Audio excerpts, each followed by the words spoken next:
I need to get some notes up on chat.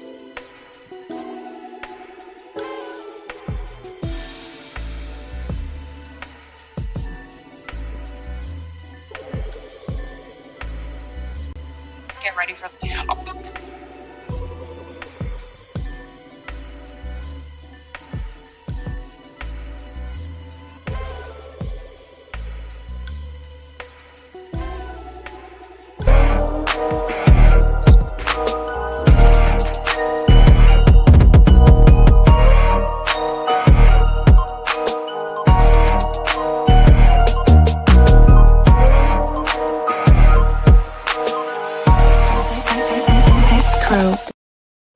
And like that, we're back with another Unpacked, presented to you by the To Be Fair show and the GSH podcast.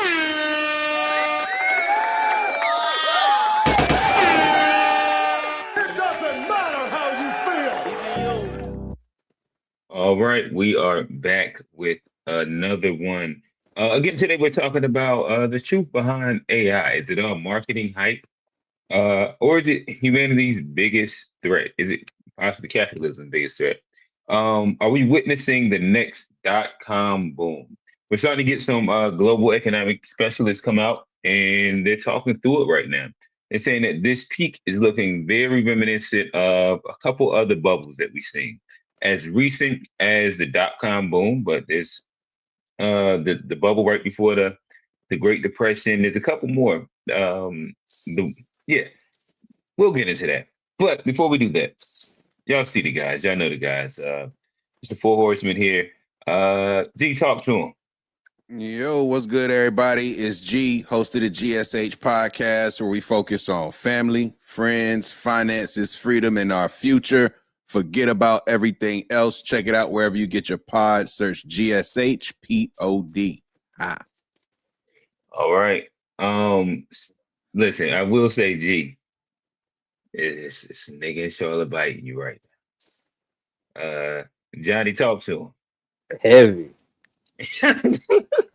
Oh, man. He say family, friends, faith, and finances or some shit like that. We say, oh damn. Wow. That shit sound I was real like, similar. I was like, I know that. Hey, man, y'all know where y'all heard it first, man. I know that one. Y'all know where y'all heard it I first. started counting them down. I started counting my boy down.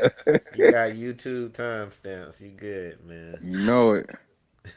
Yeah, but I don't know if people still appreciate, but you know what I mean.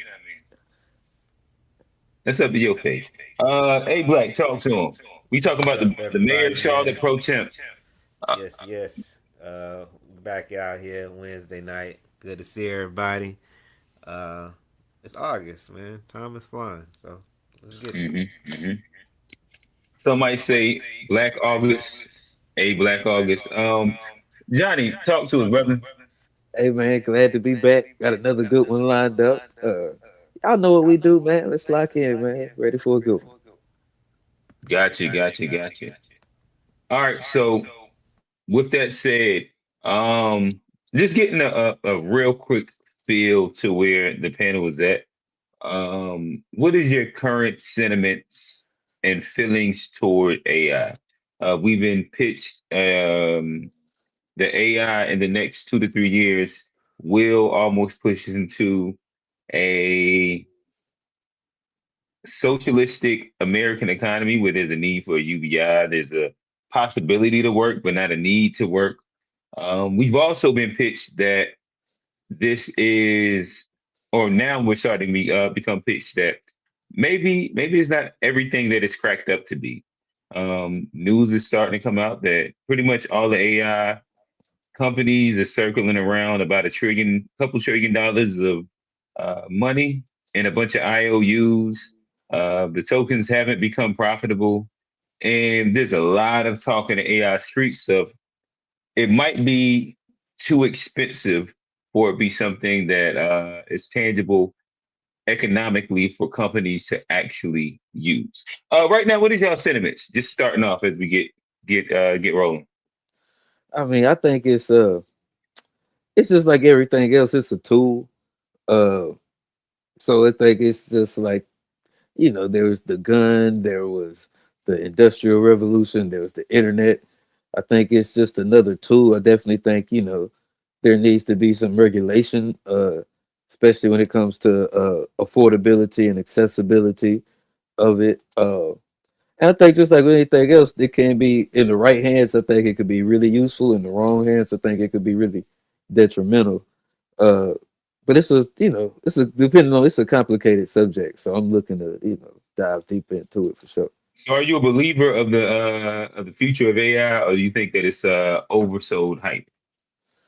Well, I definitely think there's a future with AI. I don't necessarily know how it would look, but I definitely think it's something that's here. We're not like going backwards with it. Okay, so you would say that the future that I guess we could say Sam Altman, Bill Gates, Elon Musk is speaking to is more of a plausible reality than a dot-com bubble bust. G, talk to us.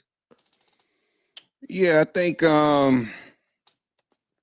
the AI thing is I think a little more like it's you lack of better words, in too deep. Pause. It's just it's too much, You think and so? you can't turn back at this point. Too much money's been spent, too much money's been invested, and too many layers. Like, AI is more than just a LLM. There's a lot of components that go into this industry that are making billions of dollars, whether it be the chips, the data centers, the models, or the agentic layers. Like, is multiple stakeholders that have ties to this.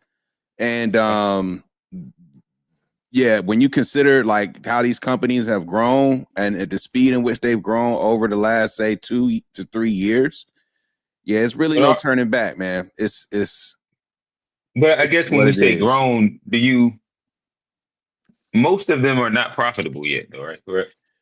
That's a conversation, but the stock price is different. That's kind of why the argument that there's a bubble here, and it's Google like, how much wasn't longer will profitable this for a long continue? time. Because while these companies haven't been profitable, their Hmm. revenues have been growing exponentially. And the thing about stock price, it's all about expectations in the market. It's not necessarily always about like one for one, because you got the meme stocks that just shoot up and down. It's like, how does this happen? Right, right. Markets. So even though their financials show clear losses, a lot of them haven't gone public yet. That's one. They've stayed private. So that's one thing.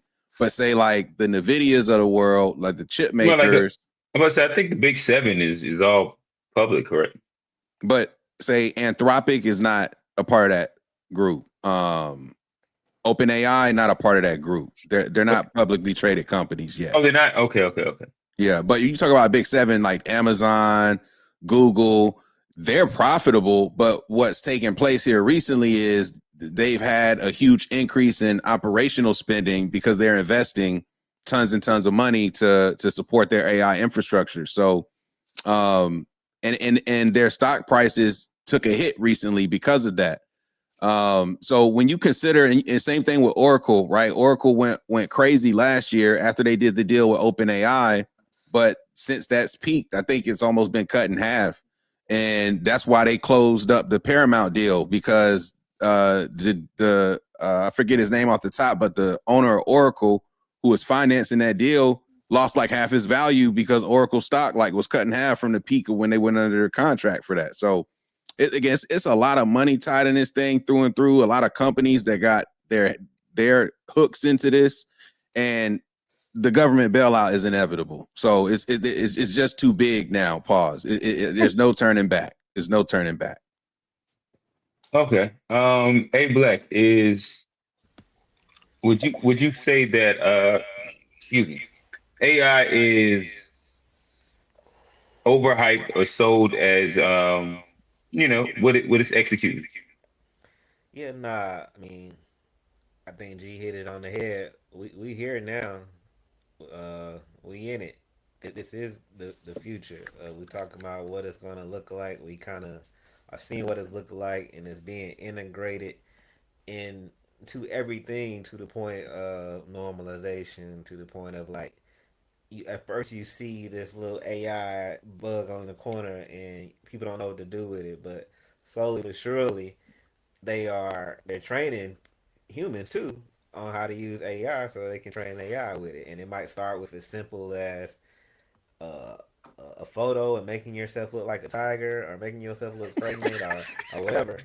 But they are trying to condition prompting and conditioning giving commands. So the AI is not going nowhere as far as the companies and the money hemorrhaging because it's like it's a new industry, so they still kind of don't really know how to finesse it. And I think what's going to happen is a lot of smaller companies will kind of get gobbled up, and we already kind of seeing that where you able to use the AI to create your own AI shit, and it's getting bought up by the bigger companies. So they're finding ways to kind of consolidate it. And right now, that's the cold war of like buying up the technology, getting the licensing, creating these Flock platforms where you can flock have cameras and shit. everything on it and stuff.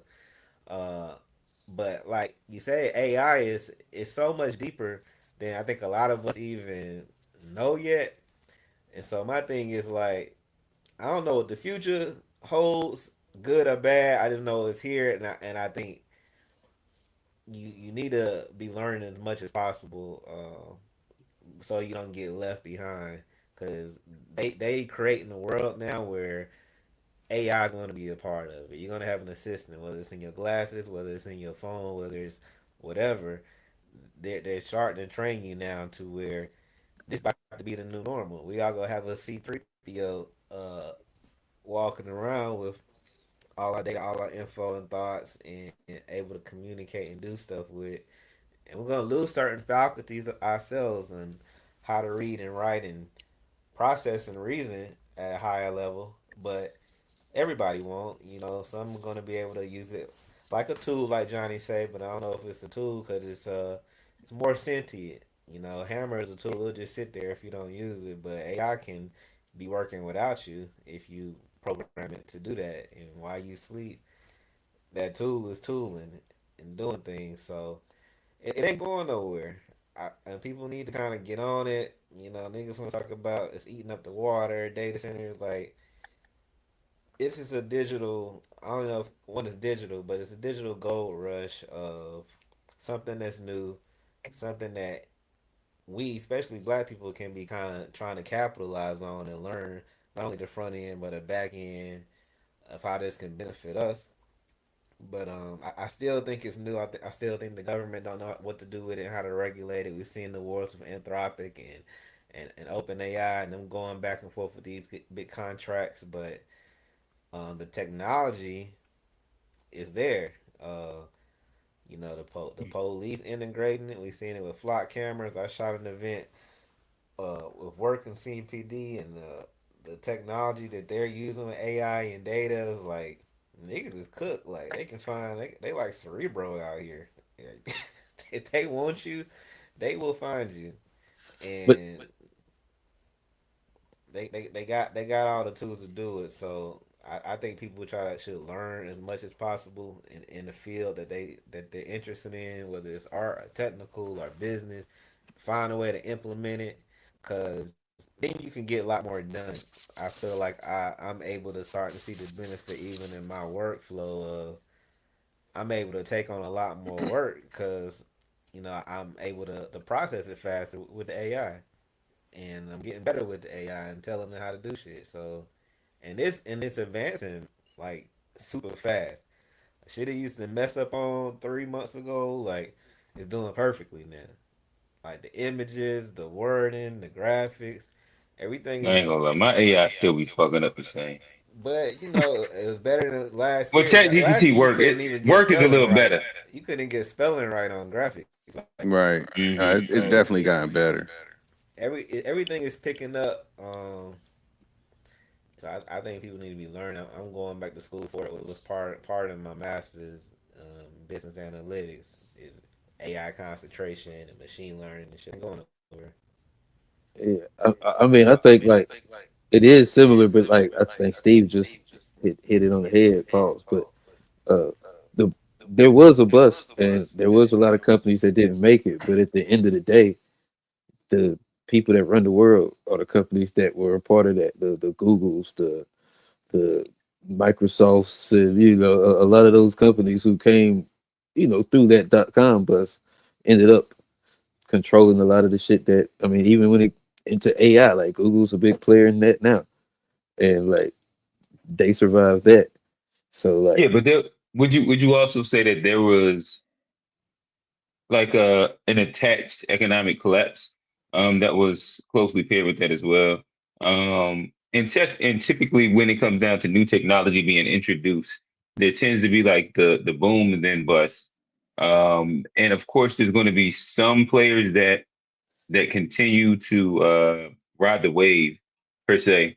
I, But I mean, to answer generally the speaking, first part of the okay. question, I mean, and I wasn't grown, and so like I might have remembered shit differently, but like the .com boom or bubble, like it happened in the early 2000s. But in my lifetime, the Back and forth. Like, we're Well, gonna work with that's what's you. happening. We're gonna work with you. We're gonna work with you. We're gonna work with you. I'm We're gonna gonna work with give you you. an IOU, and then And somebody you gonna give have to me pay a at couple some cents. point. Yeah. Well, but all right, so then that moves us to the next statement in which we can speak about it before we watch some of the memes. I know we got some memes in here that speak to this. Um, Look at what SpaceX done as recently as well. as AI has been presented, can it become profitable?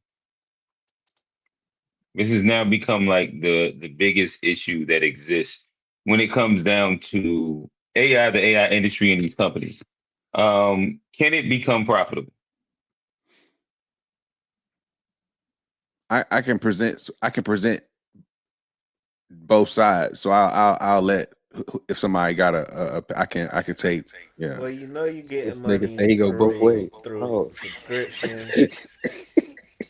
He You know you presents getting both you know sides. you getting some That's liquid. crazy. That's crazy talk. Actually, I can present both sides. I understand. pause, He's I an ally. understand. pause. Yeah, Multiple pronouns. I Y'all, got you. y'all, y'all, y'all, y'all twisted my words to make it pause worthy. I formatted it perfectly pause. And but no need to cut A Black off. You got I forgot what I was saying. it. What was the question? Um, Profitable. AI being profitable. Yeah, I was saying, you got the subscriptions. You got liquid money through just subscription services, through a lot of Oh AI man, let's talk apps. about it. Do generations like a lot of this shit is not cheap.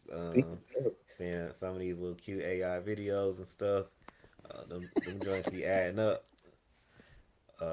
So that's we know they getting that liquid money, and hopefully they're cycling in real money. Of course, they inflated the worth to get sold and get what they needed, but I think they getting real money too, for sure.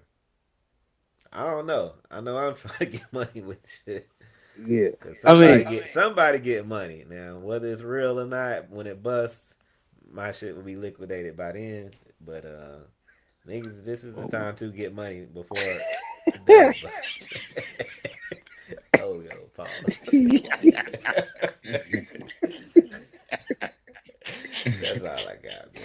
Shit. Okay, so uh, I play this. can I answer it real quick? Because like Go ahead, Johnny. I don't know if it is a way for them to become profitable, but I feel like going back to the .com bubble, I think like a lot of these companies they ran on that, and I feel like the longer they can kick it down the road, I feel like the bigger chance they gonna have to be profitable. The more and more we become addicted to it and hooked on it. the bigger chance they gonna have to, whether it's ad revenue or subscription service. Like the more and more people get used to it, the more and more that like the higher I chance think they it's have. the cost of the usage of it, which Oh is yeah, going to come down to this meme that I'm about to play. Uh, but that should come down. Hopefully, I can't hear it. Can you hear me? I can't hear it. my bad, I y'all can't can't hear hear it. it. I can't hear it Okay, either. okay. All right, I'm gonna hit the reset on it. This should work here. Johnny, tell us more about how you feel about AI. Oh well, I think like there is a ramp or a path to profitability because like, but it's not guaranteed for sure. It's a gamble. But like I think there's a lot of smart people who invested a lot of money, so I think there's definitely an on ramp for them to be able to. I think it comes down to the cost of, and it's a big deal, but the data centers and like however they can make them more efficient, cost less money. That's going to be very key. Can y'all hear that? That's all I got. That's my things. Y'all couldn't hear this either? Nah, I ain't hear that. Nah. I ain't hear that. Oh, okay. I Yeah, ain't G, hear. talk to us as I figure this out. So the thing about AI, I would say like you got to look at a couple of factors here when you project long term. And when you look at technology as a whole, right? Think about how expensive the first computers were. And the first, like the mainframe computers were literally, if I'm not mistaken, Big as a house too. say what? They was big. Like they be in. They Yeah, take up whole exactly, room. exactly. It took up a lot of space. Like 500,000 back in the 40s and 60s would be close to 7 million today. But 500,000 to build a computer just a few decades ago, when a lot of our parents was being born, so to speak. And it And was slow as so, hell. and when you look at what it costs to do what that same computer does today, I mean, our phones blow it out the water for a small fraction of the price. So when you look at some of the cost of AI, like as it relates to like tokenization and cloud compute, you know, even when we were in school, you know how much money we had to pay for them little ass thumb drives that had like 16 gigabytes of storage just to save our Word documents and Excel spreadsheets and stuff like Oh that yeah, like on the floppy disk. on a floppy I heard disk or it's a uh, tiny amount of information. tiny, yo, Small. is very so you had to pay a lot of money for storage versus today. To get like crazy amounts of storage, you get it at a small fraction of the price. You pay a contractor to remodel your All right, we house. can hear him now, but let me Okay, finish. cool. The tokens that it costs to get things done with AI will He is inevitably saying get more efficient. It won't take as many tokens to do the same task as efficiently, if not better. And I think as time progresses too, same thing goes with the cloud compute. It's not going to require as much, and things are just going to get more leaner and efficient. That said, you also pair that with the idea of huge productivity gains through all this AI getting spread everywhere, where it's like, okay, and this is where it's like, I don't know if this is really true, but like, does it actually make life easier because there's an abundance of supplies and things that make people's lives easier? That sounds like a great story, but I just don't know if if that's the But reality of how things are going to play out. But I do right, think there's room that's for it another to be side of it. profitable long term, but it's a very long term profitable play, and that's why they're going to get bailed out in the short term by the government. Gotcha. All right, so with that said, what we'll do is finally play this meme so y'all can hear it. And if the promise of AI is as good as they are marketing it to be in its current form, they would not be charging us for tokens. Instead, they'd be charging us for building a billion-dollar business idea where they would take 30% of the revenue. Because think about how you pay for anything in business. You pay a lawyer to win a court case. You pay a contractor to remodel your house. The price you pay is attached to a specific result. Now, AI companies do not work that way. They charge us per what's called token usage. Now, a token is basically a word. Every word the AI reads and every word it writes for you, we pay for that. Whether the answer was good or was really bad. And Alex Karp is basically saying, why would they price their business that way? Why wouldn't OpenAI, ChatGPT, just say, only pay me when it works? If we create a good idea for you, give us a cut of your income. But I'm telling you, in this country, at every single enterprise I deal with, these people are livid. They're like, I am paying for tokens that create no value. These people are stealing the weights and alpha of my business, and they're creating a wealth tax that does not help the poor. It just punishes, starts with the billionaires. Every single person at this table is going to be paying a wealth tax only to punish us. If they were confident that this thing created this value, that would be the easiest sales pitch in history. Pay us nothing unless we make you money and unless we build you $1 billion idea. But they can't offer that because these models do what's called hallucinate, right? This is where they confidently make things up, and nobody. And we'll get back to that part, but I think that this does speak to a bit of the conversation around some of the companies that have invested heavily inside AI recently and have now started to lose a lot of money, had to roll back and cut back. And within what they thought was not a quarter, but a year's worth of tokens, i.e. Uber, they've used it all inside a quarter. But we'll continue and kind of go into this spot. It's a scam. But the biggest thing by far is that the con is the financial side. The con is the fact that most people's experience of AI is unrealistic when it comes to the cost. So you using ChatGPT, I believe the subscriptions will go away. I think we are just at the dawn of token-based billing, meaning that most people's use of Claude Code, for example, is based on a relatively unlimited, you can burn between $8 and $13.50 for every dollar of your subscription in tokens. So most people's experience of AI is separate from the cost, divorced from the cost. And this was a deliberate con on the part of Sam Altman and Dario Amodei, because they both knew that if they actually made people pay on a per million token basis to use these things, they go, wait, how much? What? Whoa, this thing messed up and I still had to pay. And you're kind of seeing that already with the enterprise customers, the Ubers and Walmarts of the world who are starting to have to pull back. This is the token maxing, soul searching we're seing going on right now. The thing is, Uber wasn't token maxing. I don't think they had a leaderboard. I think might have at some point, but they burned through their entire annual token budget in 4 months, in the space of the first quarter. And then their COO, Andrew McDonald, said it's getting hard to justify because you can't connect it to outcomes. We are years in. Why are we all acting like this is going well? It isn't. So let's try to break that whole thing down. So what a lot of people don't understand is that if you're going to use ChatGPT and you're paying the subscription that you see, you would assume that if I pay this, it means that me using the service is making OpenAI money. That is very, very far from the case. They are burning through a ton of money to be able to give these subscriptions at the price that they are.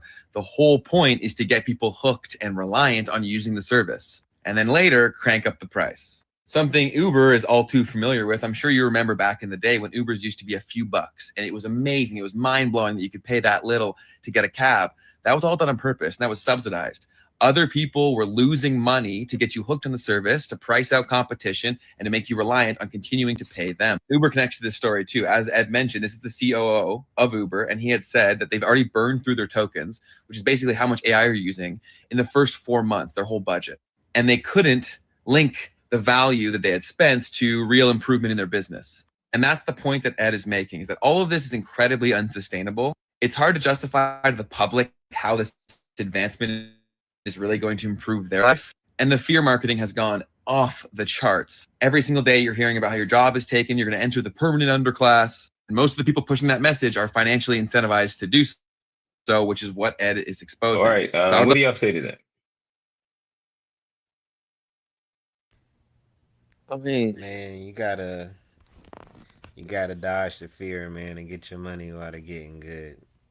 Cause it all gold rushes are short, and it's gonna bust, pause in some type of way. But I feel like I wouldn't be worried about companies and how they getting money and if this is sustainable.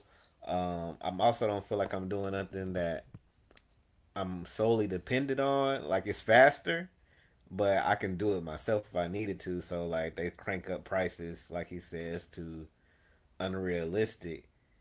You know, then it'll make sense. Right now, I think it's pretty cheap, like for the output that I get. So I could do with a few price raises before I raise my eyebrows. I'd be like, I'm good. But I think with competition, they're gonna have to keep it at a certain level anyway, because people are creating the same things, and your shit is better this month. My shit will be better in 3 months, and it's kind of going up and down. So I don't see the price and subscriptions going crazy. Well, I think he was saying that he thinks subscriptions are going to be taken away in general. Well, he Like also the was saying subscription that model doesn't. they trying to get people hooked so they can raise the price of subscriptions. So I don't. Why would they take it away? They would change the business model to charging for token usage versus paying a flat subscription rate, is what the guy was arguing. I'm not saying Yeah. I agree with what the guy is saying, but that's what the guy is arguing. I mean, I but mean, they already do that. I think it's gonna be a couple like, cause like even with the if you look at like the development of like the internet and a company like Google or Amazon, there were changes in philosophy along the way, but like I think there will be like might not be a bunch of them, but there will be a couple of companies that sustain long enough to be able to create AI that is useful for people. And I think that because right now flyers and stuff like I can understand why a lot of people say it's not necessarily as productivity, but I think there are ways. Well, at least that's I don't necessarily know, but I think there are things that could do it way more productive for people where the Do value do is up. do y'all remember like when the internet like first start becoming real accessible and you ain't know what to really do with it, so you used to be like maybe looking up Right. song lyrics or maybe some commercial had a website and you just look like you didn't really know what to do with the internet. Yeah, it was just there. You might go to an AOL chat room, but like slowly, people What kind of niggas be start doing with the figuring internet out. now? Shit, I mean, what we doing? You got It's just, networks, you niggas got pay. platforms, you got stores, you got Yeah, niggas be shopping industries. on the internet now. Niggas Niggas don't be go to the scrolling on the mall. internet. That's the biggest thing. Scrolling on that bitch. Yeah, but But they but be now the on there. scroll, they'll sell you shit on the scroll. But that's because it's a whole world It ain't now. it ain't It's a whole world now of productive. things to Yeah. do. It's a It's whole profitable. world now of things to do versus when it first came out. It's Niggas profitable. didn't know what to do with it. It was just fear of like, oh, this is gonna end the world, and maybe it did in some ways. Who knows? But people evolve, the populace evolves with the tool, and eventually starts figuring out how to use it. Cause I still feel like, I mean, creatively and artistically, we using it, but I still feel like we don't really know what to do with it yet. It's full of We just, potential. yeah. Yeah, I think to that point, like this is an example where capitalism is a good thing because what we see is that this idea of so the guy's hypothesis or whatever he said about like getting them hooked and switch to tokens, it sounds, I hear what he's saying in theory, but I don't agree. And what we see in real time is these companies are struggling because there's a lot of open source models that are free that you don't have to pay anything. And they when you compare the price and the quality of what you can get, it's not that bad. Like a lot of people are going to default to the free service before they default to the paid service. It's just what it is. It's And not gonna always be free. they're open.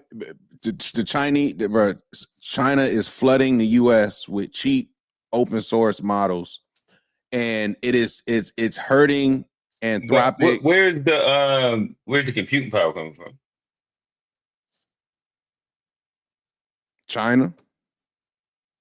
But it can't stay free. They start It's using more and different. more data. It's different. The bigger it gets, they're gonna have to charge. Not necessarily. And this is what I'm saying. Like, what? See, that's the thing, right? So, why is it so expensive in the first place? It's because of the business model.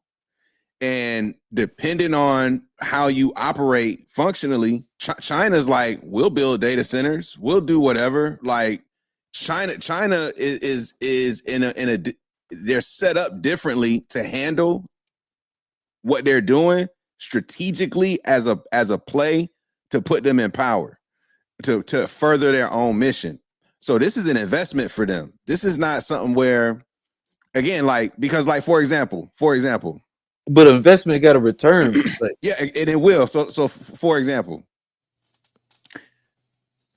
a lot of the revenue that these companies are going to generate really are not from us. It's from enterprises. It's when you start selling B2B enterprise technology, you start selling things that are millions of dollars potentially, like when you have B2B customer clientele. So that's what their goal is. The Uber example was the first of what has now become many examples of companies who started the year with AI budget, AI initiatives, but they got burnt out of those budgets because of tokenization usage. And they said, nope, you know what? This is too expensive. We're burning all these tokens and we don't have any productivity or results to tie it to. So instead of paying for all these tokens, what you could do is just get your own, you could get like a free model, because all you need is the model, and you can build your own quote unquote internal data center, build your own, invest in your own infrastructure, have your own data, not be sending it to Anthropic so that their models get better, not be sending it to OpenAI so their models get better. You can invest in some storage, in some machines as a company, and have those models run on your own internal systems and get. So how much does that cost? What is the capital investment to that? I don't know the exact amount, but you got to look at the risk. You keep all your data in house. You're not feeding their models. But their models is what makes it like the information that their models have is what makes them valuable. But if you're running a business, though, depending on your use case, you may just want to train your own model based off of your own business data specifically, so that you have something fine-tuned to your business, your deals, your customer history. Your, like, you can use a quote-unquote open model system that's pulling like publicly, but if you're running a business, wouldn't you want to fine-tune that model to be specific to your business? Well, I think that, like, isn't the value of Anthropic, and I think like Anthropic has a bunch of different versions of it. Like there's the military version, and then there's like the business version that they give. And the business version that it gives is that it compiles data from all these other different businesses and gives you like these amazing recommendations and stats and drivers to be able to push your business. But it's based off of their access to like this immense amount of customer data plus other business data. Correct? No, I think I think what you're saying is not in response to what I'm saying. What I'm saying is okay. What I'm saying is, as a business, if you want to pay OpenAI for their compute or Anthropic for their compute and run on their system, part of that comes a risk as a business. You're feeding them your proprietary data. So now you're inputting the secret recipe to the Big Mac sauce into the Anthropic database for potentially somebody else to go run a prompt and get your recipe, because now it's public. Now it's just a part of their system. You lose control of your. I imagine there's some versions of NDAs that exist with that. I'm telling you, this is how it works. But we don't have. It's not publicly accessible like the business versions of, like the business. Yeah, I'm pretty sure it's Anthropic. Their AI, because they have two separate AI models. They name them differently. I forgot the names of them. But how those models are trained is based off of how people use the product. And when you but give it's also Anthropic customer data inside in general. I guess the point that I'm making is that if you're only training your model off your existing customers, I don't know how much value that is. And then the next question becomes, um, is that value at like does that value equal or surpass the value that it will take to build said data center to make that sustainable? If you're running a business, which you run, Mhm. and you're at some point, a big part of running a business is like this idea of forecasting, right? Right. Why would you want to forecast off of data that's not like yours when you've got the model that can do the same work just for your data specifically? Right. Because I want to scale. And then if me scaling wouldn't necessarily only be my literal, customer demo at the moment. Like I'll be looking to scale and get information, especially on the marketing side, that I can draw from other successful gyms that have very similar business models. And or look at other business models that right now are being successful and seeing how I can integrate that into my business. But what about your own business currently? How do you analyze what's working and not working in the past so that you do more of what works and less of what doesn't, based off of your own, just like your own business? Those I guess I don't think you need a data center for that. I didn't say you need a data center, but you need your own just machines. Like it doesn't cost a data center. That's my point. You can just buy a few computers, stand them up. Like, cause like if you wanted to run Claude code at your crib, you would just need a couple Mac Studios. And the agents would run all night. So if you talk about a bigger business, all you need is a couple. You don't need a data center. You just need some compute that you can invest in, and it's not like the heaviest lift. Like companies have internal networks and stuff all the time.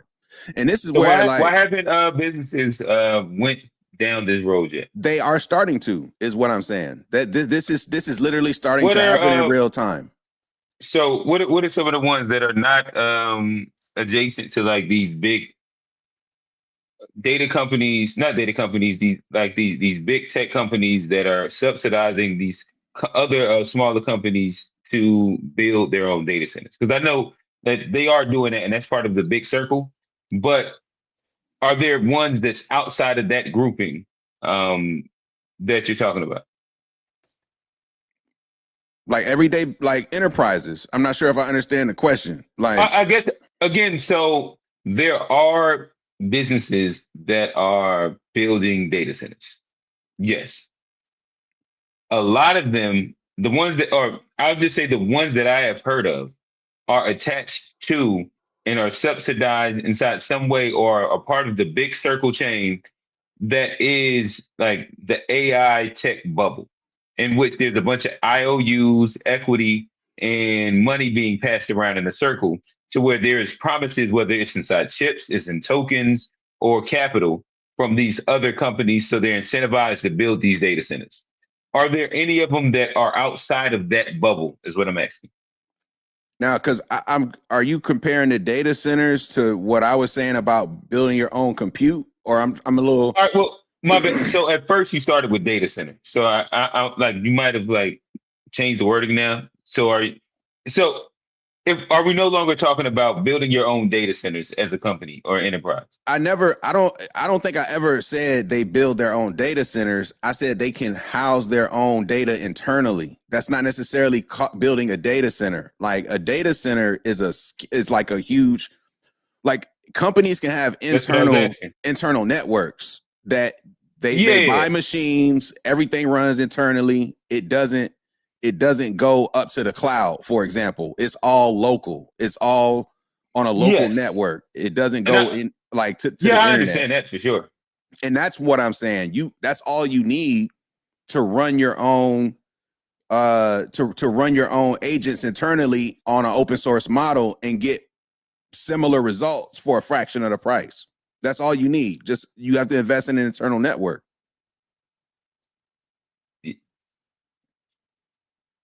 Okay. I guess my only rebuttal would just be that I think that in general, businesses already were doing that, especially in the tech realm. What would now be, because I think that's almost like a piece of machine learning and algorithmic based shit that has already existed. But what would be like, why are these companies now turning to these open source models that are feeding data from all these bigger sources if there's no value to it and you could just do it yourself? I didn't say no value, but there's risk. And as a business, you're going to weigh the value versus the risk. How much am I spending? What am I getting in return? What am I putting at risk as well? And when you weigh the fact that you don't, so when you get these AI packages as an enterprise, you don't necessarily have control over what Jim Schmo fuck employees going to put into the model. Like, if they're going to take shortcuts and just start pasting shit into the model to figure shit out, you don't necessarily have that type of control.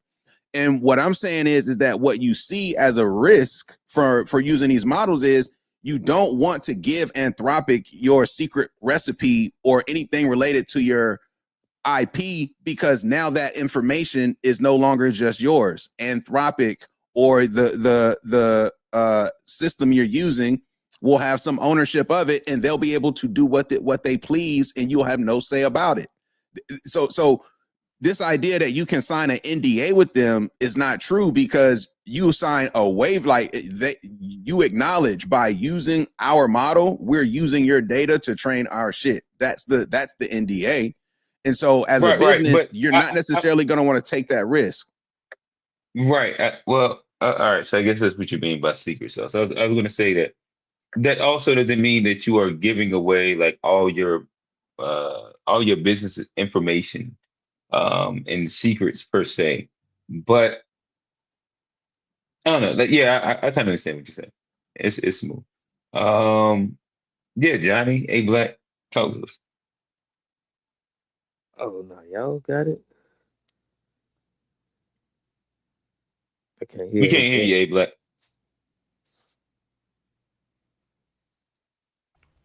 My bad, Sam. What was your next question?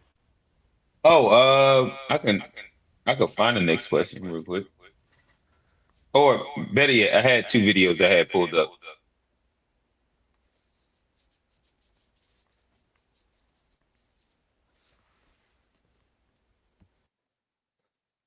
OpenAI, SoftBank, and Oracle partnered to build the $500 billion Stargate data center.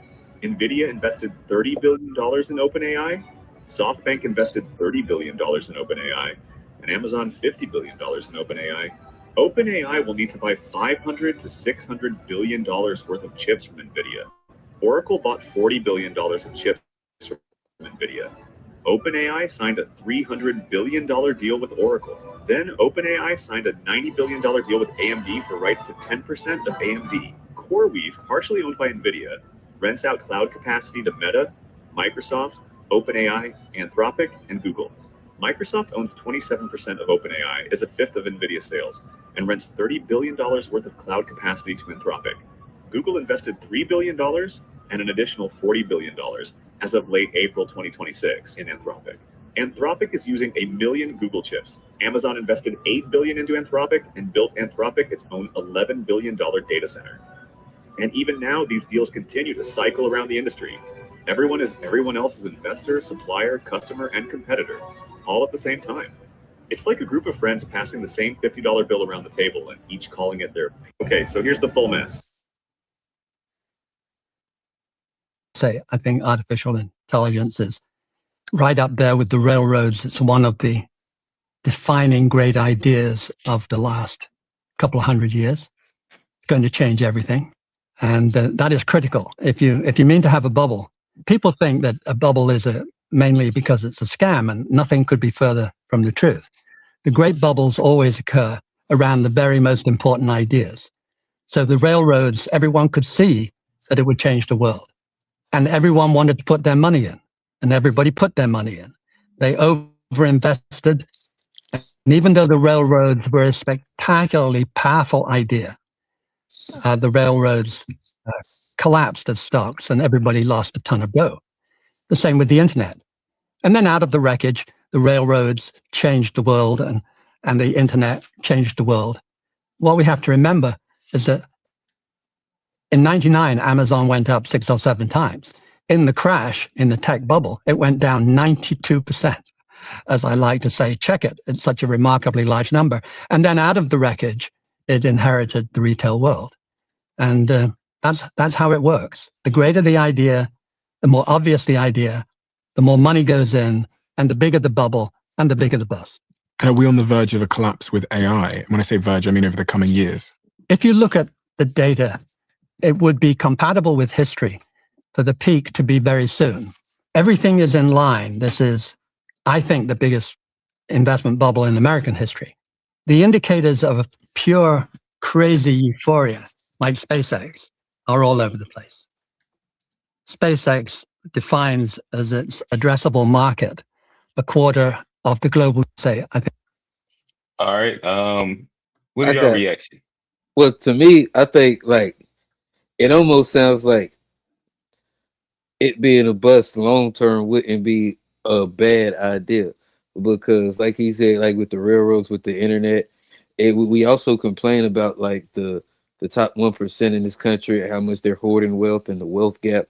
And if there is a bust, technically it would affect them more so like the average person, but then like but a lot of times like with railroads and with the internet, like it became more like democratized after the bus to where like the utility pulled through for the people, like he was saying, like after the railroad bus, like the railroads is what helped America, become what we had. The internet, it's changed the world after the bus. And Amazon like came, and so there will probably be a lot of people that lose retirement funds, a lot of these rich people that used to a certain lifestyle. Hopefully angles that might change for them, but like what comes after that, because of AI being such a like a utility, such a tool, will probably be something that's better for all people ultimately.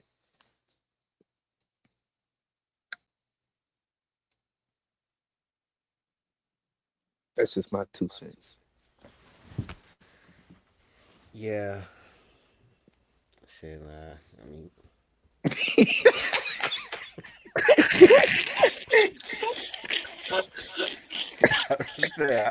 nigga took the words right out of him.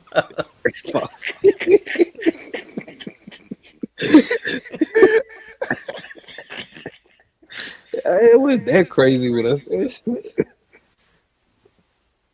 Nah, man. The shit is it's a new industry, and like I agree with what the old white dude was saying. It's like when you have these new industries, these new phenomenons changing culture, it's like it's gonna be a peak of like too much of, and it's gonna bust. But when it settles, then you kind of know how to run this regulated where everybody can eat. We know what's too much now, so what's the threshold for it?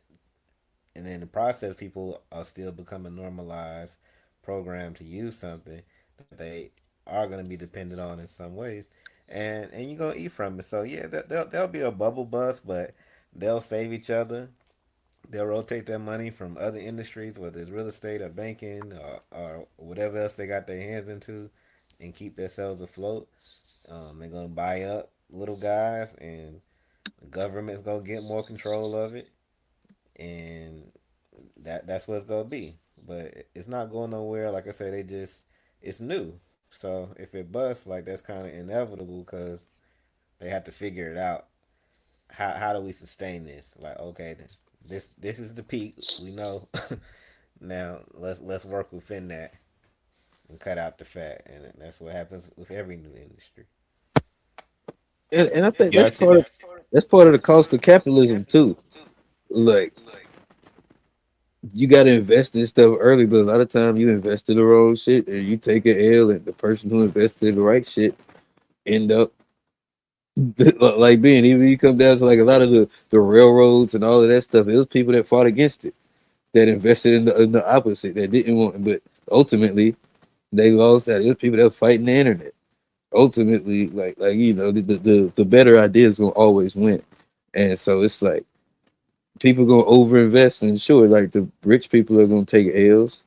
That's part of it. Like I don't see why, as average people, we're crying about stuff that like is gonna affect the rich person. But the rich people, they wanted the buzz because they just gonna let Yeah. the shares drop, scoop them all up, wait till it stabilize, and cash back out. You know, I because mean, it will stabilize and. I ain't gonna lie. I was waiting on a little crash too. But Yeah, all right, I don't think go. it's coming. I Hey, don't hey, think the hey. crash. I don't If think the you, crash is coming soon. I think the peak is coming. I Just think it's scoop coming up up a on the little hey, something. peak. hey, Johnny, if you waiting for a crash, go grab some crypto stock. Oh man, I've been there, done that. Oh, so you still loading the boat? Been there, done that. No, You I'm still out. you still loading I, the boat? uh, Oh, okay. Oh, okay. Okay, okay, okay. not all the way. I still got 1 foot, but I done got my lifeboat. Oh, okay, okay. I got my life jacket. That motherfucker might have been a bust too. I don't know. G gonna tell us to read some papers. Not G. Steve gonna tell us to read some papers in a second. We got you, Steve. Give us 1 second. Again, as we just kind of build through the conversation, um, I think that what we can agree on collectively would be that we all know that AI is here to stay. Uh, with that said, do y'all think that it has been overmarketed, or do you think that like we do have that dystopian Ready Player One slash Matrix future on the way, or what did Bill Gates call it? The meta world that they was given, the NFT world. Um, are we walking down that again? What's his name? Elon Musk said that in 20 years, if not quicker, working will be in essence a hobby. It's something that you do because you want to do it.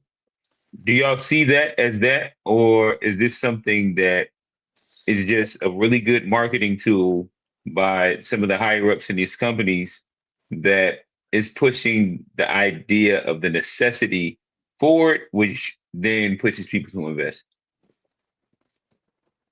I mean, uh, like I think they do have incentive to like overplay it for sure, and like especially like the timeline of how it's going to get there.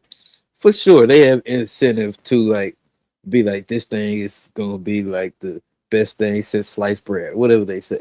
You know, they got incentive to sell it, but there are certain products that also are good enough to where they sell themselves. And I see this happening with AI to where they are like even with like the graphics and stuff. I've seen like there are city like officials that are using AI to design. Like I've seen it on a water truck. I've seen Sports Illustrated use the AI on certain covers and internet stuff that they do to where like the application of it is becoming so widespread that Well, like I think it that almost. like you only highlighted like very niche, not niche, but like specific things. What I'm asking is it being over marketed? Like you've talked to its use case today, which would be like graphic design. And it's been able to kind of really revolutionize that accessibility to a lot of people. I think that that is something that one could say. But what it But you is see being how fast promoted, it's taking but over what that. it I think but it's what it what it is. is being what it is being promoted as is that in the next 3 to 5 years is going to lay off like 60-70% of the workforce. What it's saying is that inside 15 to 20 years, working is going to be a hobby. So not speaking specific, because again, we all know AI is going to stay here. That's kind of like the antecedent to the statement. Um, I get what you're is saying. it over? Is it No, I over get what you're marketing? saying. Go ahead. Yes, a little. Of course, like they're putting the sauce on it when they're selling it. Of course, like they are exaggerating, but I don't think they're lying about some of the capability. Maybe like the quickness of it, but I think like the overall, like you telling what it could be, is there. Now, like to say in the next 3 to 5 years, that might be an exaggeration. That might not necessarily be the truth, but I think there is like some like And merit. so what do you think that the non-marketed version of what AI is going to look like for us in 15 years will be? Well, I think like when I first heard like stuff like AI agents and like more autonomy to like your day to day life, and I think and that's when me when it was pushed, it was more of like stuff like that that makes sure. And then I don't know about when it comes to productivity, and they say like I don't necessarily know, so I do think it is a little embellishment in it, but So are like you saying that inside like 15 years, you think that most of our life will be ran by AI agents and working will be a hobby? I'm saying maybe not in 15 years. I think the 15 years is an embellishment, but I think like the utility and what AI is, I think that is a possibility that. That's my major worry is kind of like policing people to police state and access to not just information but nuanced information about a person. You know, but I mean, I guess if you ain't doing no crimes and nothing shady, you good. But Mhm. And do you think that there could be a possible fear monger aspect to this when it comes down to what AI with the damn, I kind of lost my train of thought there. Um, yeah, I mean, people feel what they don't understand, and when you got that side of it's not benefiting me, I'm not getting no money from it. Let me find a way mhm, to kind of go against it. The data centers, I mean, they build up more data centers, but data centers are not even new. Like our social media apps, internet, banks, um, mhm, data centers have been around, but mhm. it's being popularized as like this is this villainous thing. It's taking up our water supply supposedly, but there's a lot of factors that are Oh damn, you affecting. don't believe it's taking up the water? My water is fine. I just got 3 cases of fresh spring water today from Trader Joe's. Like I've seen oceans. I flew Water over. should be free. It's raining right now. So You don't want to drink that water. That's acid you can rain. clean it. You can That's collect that shit Chance rainwater. was rapping about. That's what they want you to think. But you can clean rainwater, purify it. Especially depending on where your rain coming down at. Like, but Mm. yeah, man. It's the AI. I just feel like people they got to promote more of how to use it. I don't know if it's going to replace as many jobs as people think it is because of that. Because Mm. a lot of it still has to be human operated and monitored or reviewed in some ways because it can make mistakes. It can act on its own. There's certain things that a human touch is still going to be necessary for. It might just not be as many humans. Like I can say I probably can do 2, 3 more people's job now um, because of certain tools. So, but if you know how to utilize it, you just find ways to kind of work in other ways. Because like I said, it's not going to take all jobs, but it is going And to then take the if remedial things, the stuff that people kind of been bullshitting around anyway, getting paid to do nothing anyway. and And I eventually guess where it'll I was get going to better get and into. better. So I'll go real quick, Johnny. Oh So not oh I think that where I was my bad, there we go. All right, I think that where I was about to go to is do you think that it's fear mongering in a sense that or in a way that the Industrial Revolution did very similar propaganda, where during that time it was saying that not the robot, well, yeah, the machines are going to take all our jobs. Um, but new industries popped up, and somehow people kept their job or kept working and finding new jobs, and they couldn't predict what the new jobs would be, but people in general still was able to kind of find new jobs. Do you see AI being very similar, where it's going to revolutionize a industry and the way that we operate, but within that, there's going to be immense new jobs, new work. What's your thoughts? I mean I think like even in like the industrial revolution, the people that were against it were also like a lot of the fear mongering, a lot of that was politicized too, just kind of like it is today. And so like I think ultimately time will tell, but I do think is a lot of fear mongering based on like your own capitalistic like investments and your own interests. So I think there are people that are like invested in the others, in the other side that are invested in like a lot of the unions and stuff like that. They're invested in like having their people energized and not like having that. So it's a reason for them to talk about the AI if you're like on that side. So I think there is a political reason why it's being fear mongered, but I think like only But time will tell. but political aside, do you think that in general what they're saying is going to be true? That it's going to wipe out 80 to 90% of the workforce, or because like these are similar claims that were made during like most other revolutions. Well, Um, well, I don't but necessarily agree with the claims because I do think the workforce will evolve with time. Also, okay, so that's what I was asking you. So you believe that AI will just be a new evolution and the workforce will evolve with it and people will still be employed? Or do you yeah. think that we'll be in need of a UBI? I theoretically and the what's it called, the utopian in me would like to believe that humans would be able to evolve to use AI to do way more things than we're capable of now, but we would still be doing things that are Okay, so you valuable.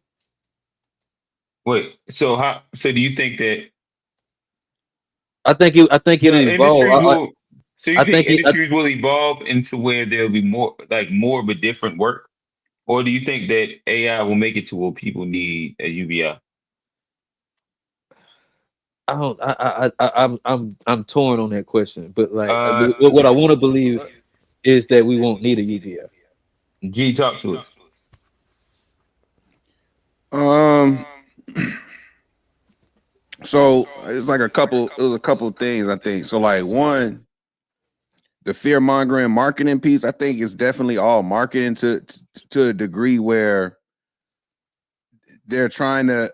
So like I said, I think the way that a lot of these AI companies were going to make their money was through the enterprise doing business with other enterprises, because those are where the large deals were going to come in. And to market to those companies, there was a heavy push around this idea of like, oh, AI is going to replace this many jobs, it's not going to need this many, because that appeals to the enterprises who they're interested in selling to. So I think they were marketing or selling to their audience, but they did it so well that the other side to that coin is that now the people who work for these enterprises have now pegged AI as a boogeyman, a bad guy. Like now, because that story was so prevalent,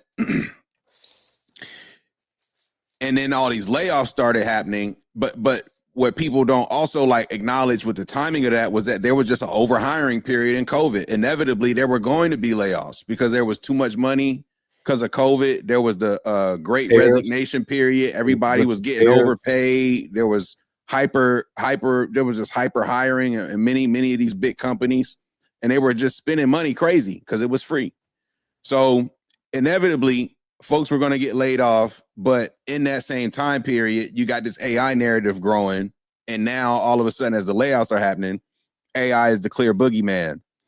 Now, because AI has been labeled a boogeyman, it's not good for business. And so they're trying to pivot the message to say, no, no, no, no, no. It's not going to take the jobs. It's going to make work a luxury. It's just trying to reframe the same story. Ultimately, is that like you won't need humans to do the same amount of work. So I feel like when we see what's going on today, it's all about their bottom line. Whatever they need to do to fine tune the messaging to help push the mission is what they're going to continue to do. Ultimately, as it relates to UBI, I'll say that when it comes to UBI, I think we will get to a point to where there has to be some form of it here in the States for sure.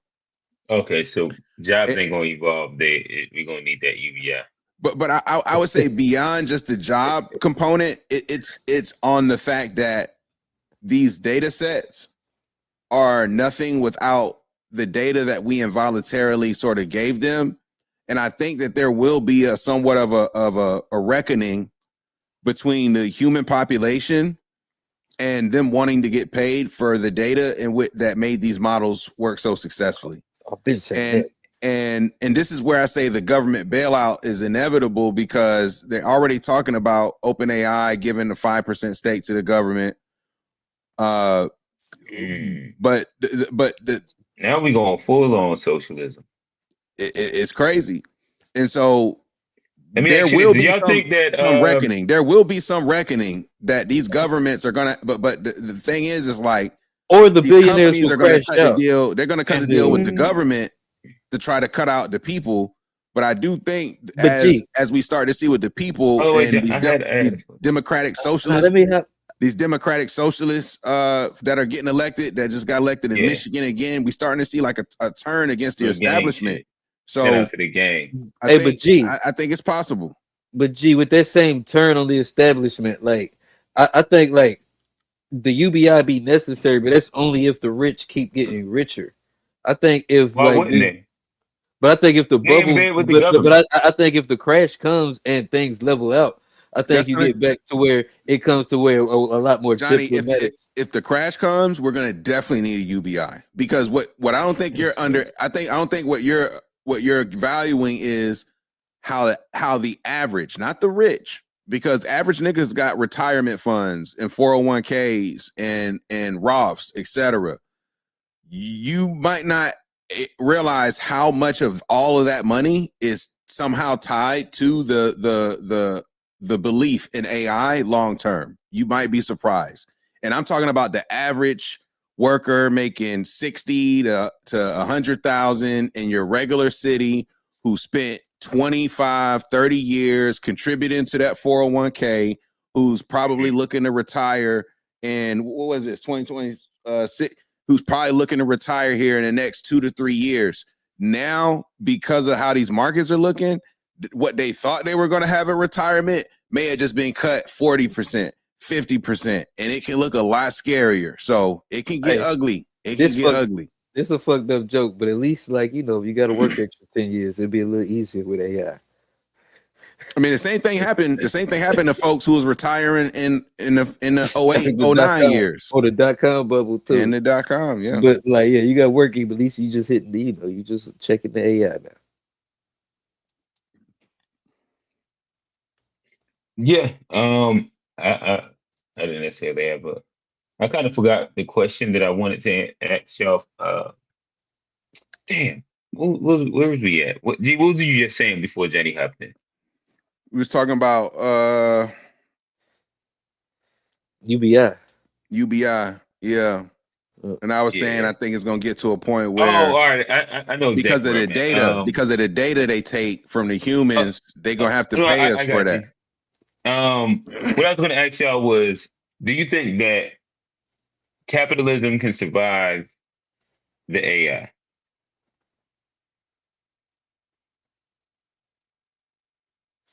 No question.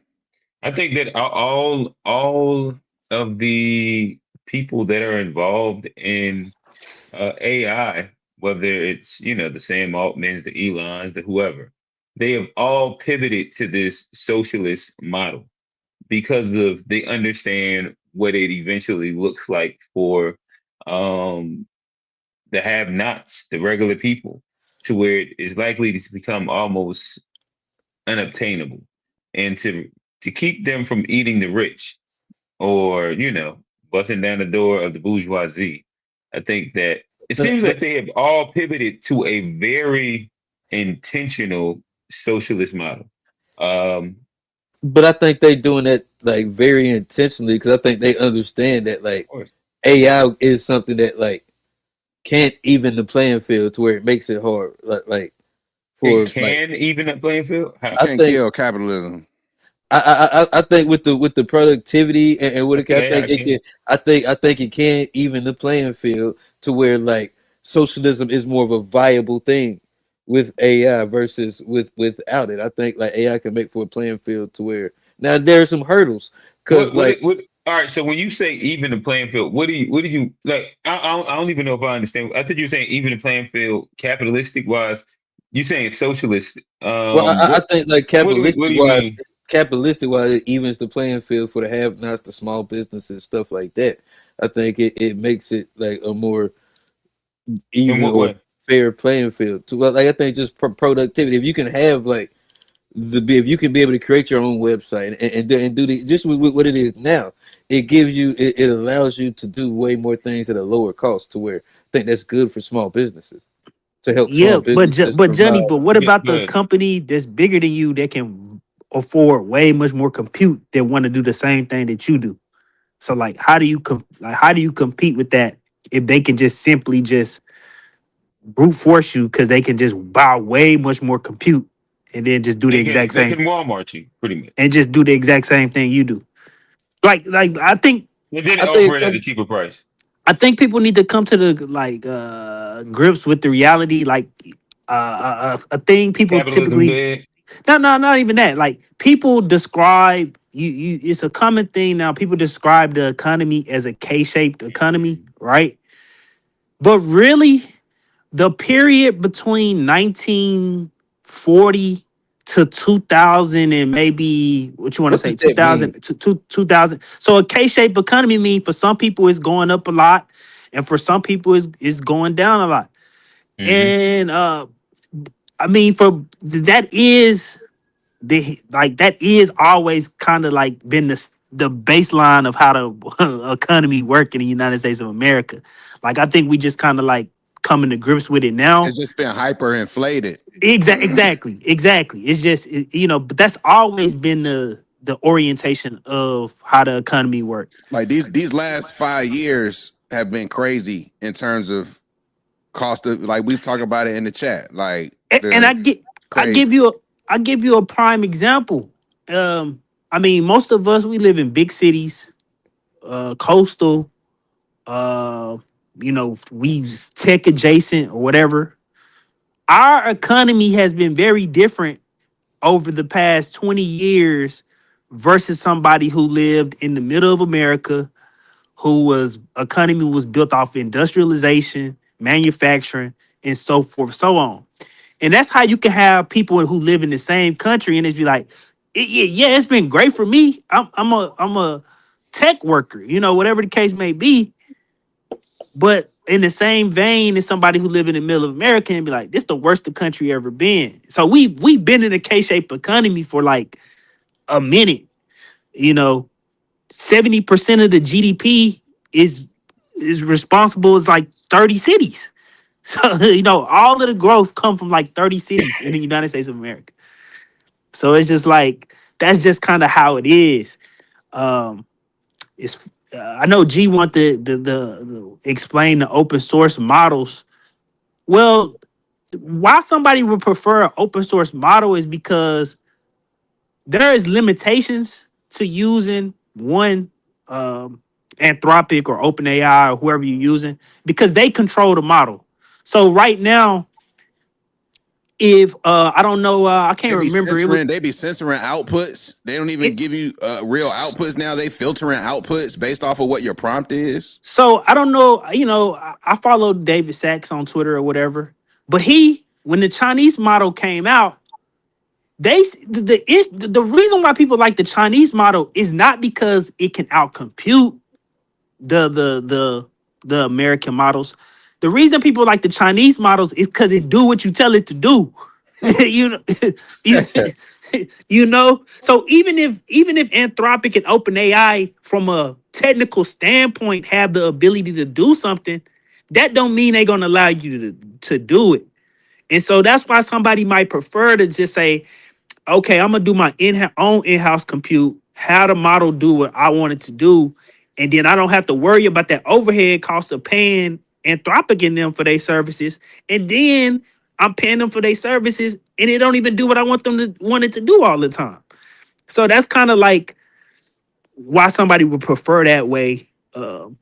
in OpenAI was supposed to be open source. You know, They're supposed to be nonprofit. it was Yep. supposed to be an open source source company. nonprofit company. How quickly the times change. And you know the Chinese is basically essentially saying here you go, and it's not so much that they have as much compute, but they've been able to build models that can get you similar results on less compute, which mean that's less money I have to spend as a company if I'm going to use an open source model, because their models can do what I needed to do, and I can buy way less compute than what I would buy if I'm using Anthropic or whatever the case may be, or OpenAI or whatever Gemini. You know all of the ones, and when we talking about the like ideology, they're not. It's a post-capitalist ideology, right? That Elon Musk and these kind of guys because they still want to own the compute. They're not offering to give up the ownership of the compute to the state. They still want to own the compute, but they have a idealistic framework that they believe the AI will be so productive that essentially it would drive the price of everything to zero, or close to zero. And that's where I stay. I mean, like, yeah, that's just more like, that's where it's just like you talking too idealistic versus reality. But you got to understand, for them guys to do what they do and to hit it how they hit it, they got to believe that. You know what I'm saying? Sure. That's what they got to, because they want to, whether it's for personal admiration or because they care about humanity, them dudes want to be remembered. Like, them dudes got ego. Them dudes, like, the motherfucker who make electricity unlimited, the niggas going in the Human Being Hall of Fame. You know what I'm saying? So it's like you do need those people to have those lofty goals, because even if you don't reach them, you reach something that's like really good. So here, I don't disagree, but here's why AI won't get rid of capitalism, because once AI is established, it's just like it's going to be similar to the internet. People build internet businesses. There's going to be AI entrepreneurs. It's going to create a new marketplace of entrepreneurship, and then people are going to capitalize off of AI. And that's going to be the new form of capitalism. You don't think the internet has given the average person a better shot at it, though? Of course, a better shot. Yeah, sure. But what I'm saying so AI will continue to like create that like better opportunity for the little. I think the internet is very. That's what I'm saying, though, Johnny. But that's what I'm saying. This is why you won't get rid of capitalism, because you're gonna have entrepreneurs owning certain aspects of their infrastructure via AI, whether they rent it out, like outsource it, whatever the case. Because even now, when you look at businesses, they outsource a lot of what they do and call themselves a business or enterprise. You're going to build your business on the AI layers. Okay, but cool. So it may not get rid of like the concept of capitalism, but do you not think it would make it would help close the wealth gap that we're like? No, I don't think it's gonna help close the wealth gap. But that's the thing. The goal is not Hell no, Johnny. The goal is close the wealth gap. Go listen to I posted an article in the Discord by from I think it was the dude at Andreessen Horowitz. Their goal is not to close the wealth gap per se. Their goal is to basically to eliminate scarcity, to eliminate scarcity. Quality of life. Yeah. They want you to be able to they want you to be able to have everybody have a fucking Benz if they fucking want to, because they didn't literally made it so the productivity is so crazy that it's easy for them to produce those type of goods now. That's a good goal. That's a good goal. So it will raise the floor. It'll raise the quality. It'll raise the quality if everything what poor looked like, just similar to what poor looked like in the 60s, where you was talking to niggas who grew up if I talked to my old head uncles and shit, niggas didn't have running water and shit like that. And look, I remember when we got central air, for example. That was a big deal. We moved into a place that has central AC, and so you talk about that today, that's not really viewed as like a premium luxury the way it was back then. So the quality of life will improve because of AI. That's no question. But it's not going to close the wealth And gap. also, I think I got another question then to pivot off of that. But shout out Ryan Clark. But then like if it raises the floor and like there's these certain creature comforts that everybody get used to, then it raised the ceiling too now. But then does it pacify? Like, because right now I think like the wealth gap is where it agitates people because there's such a big difference. Do you think if they raise the floor, it raises enough to where people aren't complaining about it anymore? I think so. I think so. That's the idea behind it all, Johnny. I think idea so. behind socialism. The New Deal. The New Deal is a response to the Great Depression. Johnny turning socialist every day. I like, see it little by little by. And so, in order to save the I don't like pacifism though. The U.S. mode of production, the way we conducted ourselves as an economy, the New Deal is implemented as a satiating, medication. Whether it's the creation of it's the stemming. Exactly, like we kind of, basically, it's a stemming.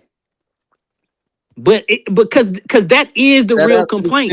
People don't mind rich people being richer than them if they feel like their quality of life is increasing as well. It's just when people feel like the increase is at the expense of their quality of life. Like that's kind of like and that's why you see what you see now, because shit like the shit that the everyday, like if you really are one of the hold on, if you really are one of those check to check people, when you go to the grocery store today and you haven't gotten them raises over the last just 2 years, but your grocery bill is like 50% higher than what it was just 2 years ago for the same goods. Bruh, people going crazy, and then you compound that with the war and the gas price, and you got a nigga who drive 1.5 hours back and forth every day to work. Like, bruh, motherfuckers get angry, bro. Okay. Well, then groceries. Well, then let me ask, like, do we care about the greed, or are people really just mad because they don't have it? Because it's like if everybody gets it, then are the ills and the moral corruptness of the system, are they no longer present because we got our little piece? They care about the greed if it's at the expense of their quality of life. It's like when the gangsters in your hood pass out turkeys. Nobody gives a fuck if he sold drugs. But Steve, that means we don't really care about it then, because then once everybody gets a little piece of the pie, these rich people will be able to do whatever they want. They wouldn't be able to do whatever they want, because a part of increasing your quality of life is them giving up a part of what is dispossessing them of some of what they own. What's my nigga? You just said they would get richer too. Like if they get richer, yeah, but they gonna get richer no matter what. But the percentage of that distribution of that new generated. So like right now, for every dollar that we create in the United States of America, if 80% of it go to the top 1%, and then the other 20% of that dollar is going to the bottom 99%, you have to change that distribution of that dollar. So it had to be something like 50% of every dollar is going to the bottom 80%. But Steve, that means the top 1% we're gonna be taking a big L to their quality of life. But you gotta look at it. Look at it like this. Y'all know Bumpy Johnson, right? Harlem gangster and everything, right? This guy is a notorious gangster, but beloved by the people, because regardless of what he did, he quote unquote put back into the neighborhood. If you help niggas out, you see it in Italian neighborhoods, black neighborhood, anywhere you go, niggas will turn a blind eye. Niggas will turn a blind eye to any wrongdoing you got if you put back into the neighborhood. They're gonna say, well, you gotta pray for that person. Everybody's not the same. Look at all the good that they did. That's what people are gonna point to if you're helping them out. They don't care about how corrupt.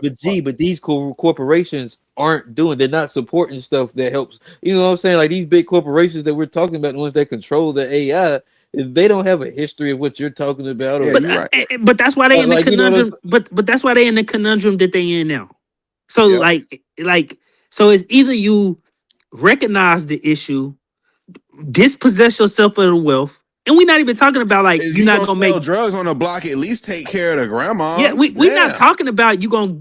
I mean, we just talking about you getting 50% of every dollar instead of 80% of every dollar. You know what I'm saying? Like they still gonna be fucking. Hey, but Steve, but here's another thing. Like, how greedy are they? Do you think they're willing to fight over that 30%? History shows that they always come to their senses. You know, it takes not at first. Sometimes they get, you know what I'm saying. Eventually, history, and if they don't come to a lot of kings they got their head cut off. If they don't come to their senses, the people dispossess them of their wealth. Like that's just the history, like of America. Involuntarily, we take it. It's either you give it or we take it. I mean, during the 40s, we did it through legislation. We voted in FDR 4 times. You know, so I'm not saying they gonna do French Revolution, but but that requires people being like, you know, understanding kind of what. But I mean, it's becoming a problem because like for them, because right wingers and left wingers is saying the exact same thing about the economy now. Like when you like listening to these like Tucker Carlson types, Everybody trying to bite in pause. Everybody trying to make that their main platform. like going Tucker into the election Carlson season. don't sound too much. Comes through again. He just sounded a little different. He just sounded a little different. He got a different flow than Mom Dunny. But them niggas got you know, them niggas in the same like range at this point, which is crazy. Yeah, anti-APAC, like a handful of things. Tucker Carlson was one of the first people mainstream a while ago. I remember him and Ben Shapiro had a show, and Ben Shapiro was talking about how we should just go to all these AI trucks because we could be more productive. And Tucker was like, why would we destroy the most popular job for a college educated, non-college educated dude man in America? Like, what does that do to that man if we just get rid of all their jobs? Like Tucker Carlson making that argument before we even get to this today point. He was making that argument a couple years ago. To take away the truck driver job, where truck drivers do, but I guess it do come down to safety. Yeah. So do y'all think that are they better than the regular truck drivers? Do y'all think that eventually the right to have the ability to work will become something that people will be looking to pass legislation for? When you say work, you mean like employed by like? So, for example, the Tucker Carlson point that Steve was just making, he's arguing that you would want to have why would you take away those jobs? Even if the thing is maybe you could make it a little bit more efficient, better, safer. Why take away that? Safer, whatever words. Why take away that when it ends up being an industry that gives value to 200 and not 200. I forget the number that Steve just said, but a good percentage of non-college educated people. And I think that ends up being a piece of the pie that everybody has to come to grips with, which ends up being, as humans, are we looking for only efficiency or is there actual value in work? A lot of people value their job. There is some type of mental thing that people get from that they get from work. You know, I can't explain it, but a lot of people get something from going to work, and whether that's dispossessing them from the work that they like. Because I remember this conversation when hey, can I play devil's advocate for a second, Steve?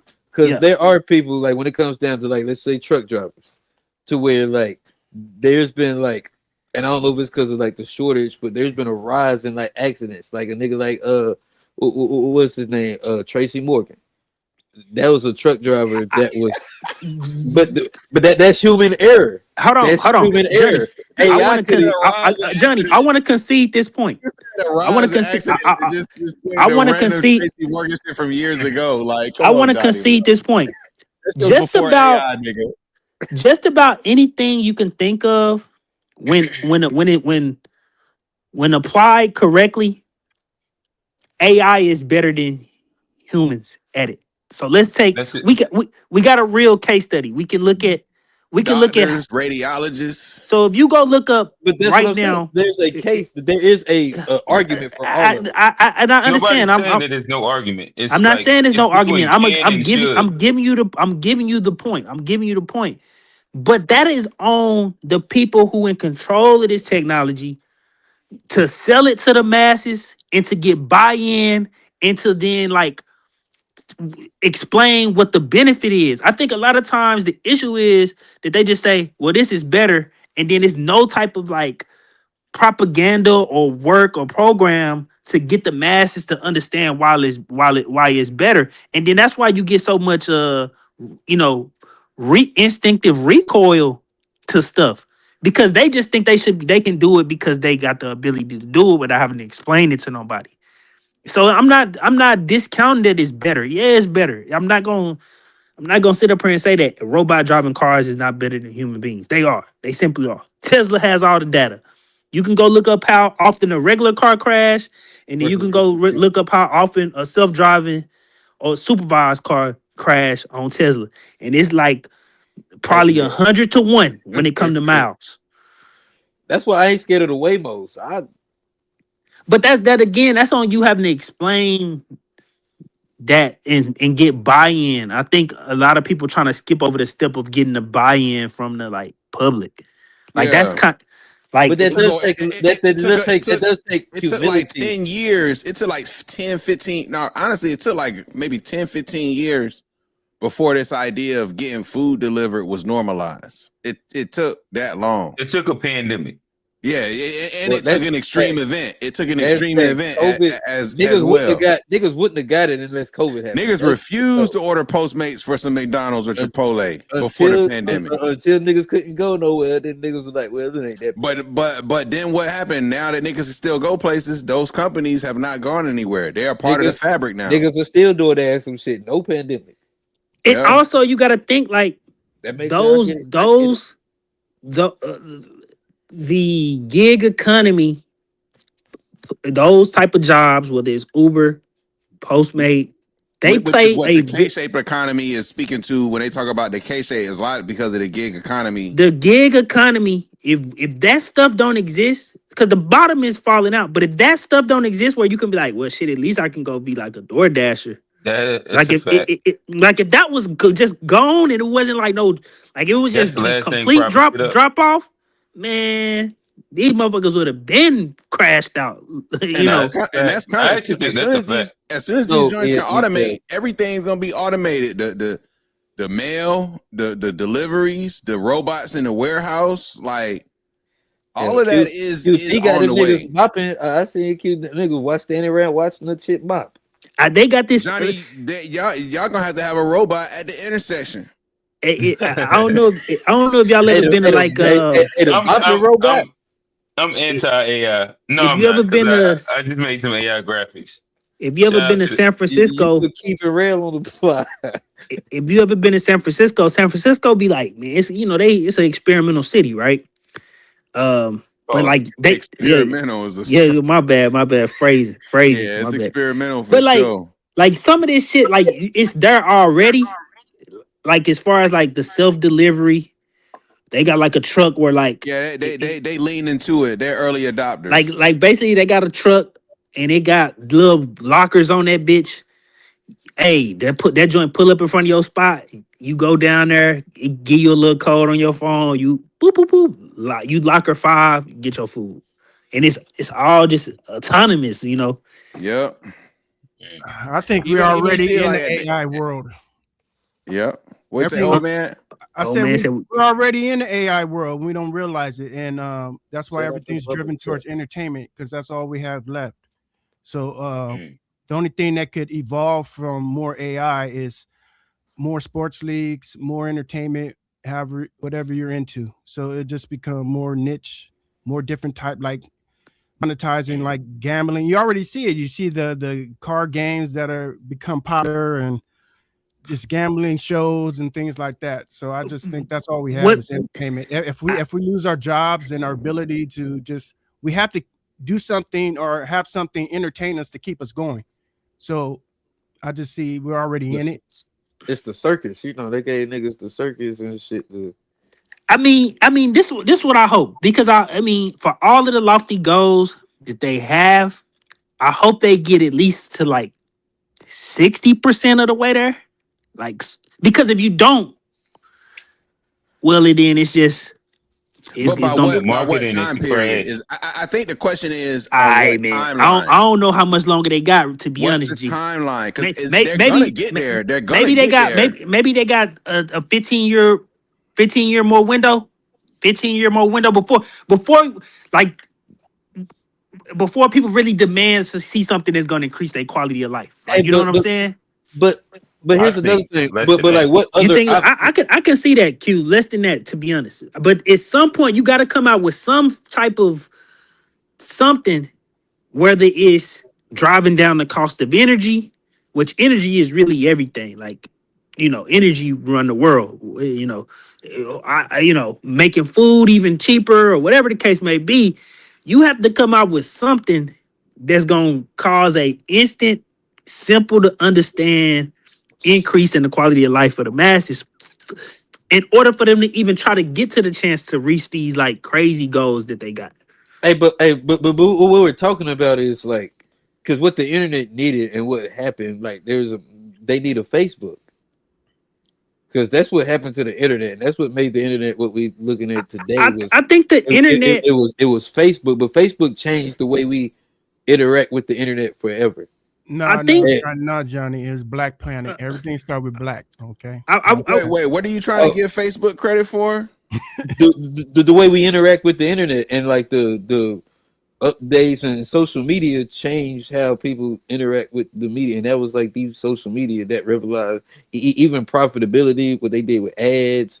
And like Meta's a huge company now because of how revolutionary they were with the beginning stages of the internet. And I'm saying AI, it would take a company like that to do the same thing with AI. I would just say I would put a little asterisk, because Meta today, like Facebook was one entity. Meta today is Facebook, Instagram, WhatsApp. You know what I'm saying? It's multiple, and what really made Meta special is their acquisitions as a part of their strategy. But like if you go back to it, Facebook was the engine behind all of that. No, it was MySpace. It really, Instagram was their most profitable thing. Like if we're being as Meta as a they company, they were able to use Instagram Facebook as their top product. They were able to use Facebook to buy Instagram and to buy because of the popularity of Facebook. It changed the game. Everybody, because especially when you had to have the email to do it, exclusivity, and like the way they changed the game of the internet. They messed up letting everybody. Social media game, not the internet game. Let's say just social media. Social media. But social media is basically like that's what pushed the revolution of the internet. I think the difference between web 1.0 and I think most people would consider this AI to be web 3.0. But the difference between web 1.0 and web 3.0 is because in web 1.0, the order of operation was done different. The government did all the investment on the front end, and then the government released all of the patents, open sourced it, and then everybody was able to build off top of what the government created. The difference here is everything is closed source now, and that's kind of the issue, because the government have an ability to take an unlimited amount of risk because they essentially print the money. The money is printed out of thin air, and when you doing it from a private enterprise standpoint, yeah, you want to spend money, but they can't afford to cash out just like willy nilly. Like, they don't have to keep going to investors and so forth and so on. And that's why you see like now the government part coming in where they want 5% of Anthropic, 5% of OpenAI, because that's the only person, that's the only entity that can assume that level of risk. And if them motherfuckers go belly up, can actually bail them out. Either way, the evolution of AI, UVI is not the solution. People have to have a purpose. I also think when they say you can live a quote unquote great life, but people get I bored. agree. They need. I also some think kind when of they say drive, something to drive I also think when they say UBI, they not. If when you even listen to them talk about it, they not talking about specifically a check. They talking about such a deflationary period or deflationary price of goods that the goods is essentially free. That's what they talking about. Because products only cost money because there's supply and demand, and How you did we can get only here in the first place? Everything is supposed to be free and was free. Think about it. I mean, I don't know how you make a car free. Well, Unless stuff you wasn't can always free because even before money, you still had to like trade like your value with other things to create it. Like there was always a Only because you value system. decided to trade, like only because you wanted what the other person had. Like, But I think a lot of that was free. necessary as time went on. You needed things the other person had, and so you had to trade some I of your believe you excess wanted more than and I your value. believe humans wanted more than they needed. I mean, that's what it mean to be. That's kind of what make us human. That's what make us kind of distinct from being animals. Like we want beyond just what we need to survive. Like animals just need to survive, so they don't work beyond that survival. Humans actually have an ability to like aspire to beyond a point of just surviving. Like that is in essence part of being human. I don't know how you wire that out of people not to want more. Like that, we wouldn't be human if that was the case. Motherfuckers looked at the moon and went there. Yeah, exactly. Like animals don't have that desire. They don't have that drive. They don't have that. We should go to the moon. You know what I'm saying? And we actually went there. And I heard it's some crazy shit. It's somebody that they sent a rocket up there with like organisms that are living, and they say they might be living on the moon to this day, little tetranomes, or little tiny microbes that could be living on the moon that we sent up there, which is kind of crazy, but that's some human shit. Mm-hmm. But I ain't got nothing to say to that, Jack. I'm trying to bait some nonsense. Trying to take it to outer space now. I was trying to bait some niggas into some arguments. But actually, I think that's the real benefit of AI is going beyond Earth. I think that's the real goal of it. Yeah, the internet web 1.0 was good. And even then, and why a lot of people didn't freak out about the internet is because the internet did increase the quality of life of people who necessarily didn't get a job because of the creation of the internet, if that makes sense, right? So whether that was the access to goods they can get or whatever the case may be, there was a quality of life increase because of the creation of the internet. And now AI just got to show what that quality of life increase is for like the masses today, and then people will be on board, But if you don't, you got to show it, or you got to build it, or you can't keep promising it and then not delivering it. You know what I'm saying? You can't say this thing gonna save humanity and then we 10 years deep and what you got to show for it. Right, and to go to Steve's point, like you got to show something, and we can't be 10 years deep. And 2K still look like this. What is AI doing, bro? That's the look. That's the look they're going for. Bro, trust me. what the fuck is AI doing? Like this shit still look like 2K18. Hey, that nigga been to the intersection. Hey man, that's the look they're going for. You got different type of animation. You got different type of man. 2K it's like, bro, I don't know how 2K managed to become a worse game every year, bro. 401k league, right? But yeah, like to me at this point, if I'm to believe in AI, why the fuck this shit don't look better yet? Did y'all see what the new Edwards and LaMelo Ball look like? Well, you know they bullied them niggas into changing the Edwards already. They posted that shit too. I think the 2K official page It posted looks that. so bad. Like it's like how are we regressing with the graphics? Like if y'all got AI building, running all this code for niggas that used to have to do it manually, like my why the dog fuck J-Bo. Tyrese Evans look like he got the spray tan on? He got enhancements on his hairline right here. They probably still That's using that wild. 3D scan. But listen, I'm just saying, we at 2K27. 10 years ago, it looked just like this. And that's my problem. Well, why don't they just I mean, nigga, they got AI videos. Why don't they just put like realistic shit on this shit now? Like, Right. You can use AI animations that look real. Like that would be some fire shit. If they gonna like make GTA look like real life. They could do that with fucking GTA can't look too real. That kind of defeat the purpose of it being GTA. It's supposed to kind of look fake. But if it could look like real life and you could control shit like with the animation and the that shit would be amazing. Who is this say AI is more of Big Brother, more of the beginning of Big Man? We already got Big Brother. All these cameras, flock cameras, bro. Doorbell camera. Like low key. What's the doorbell camera called? Ring.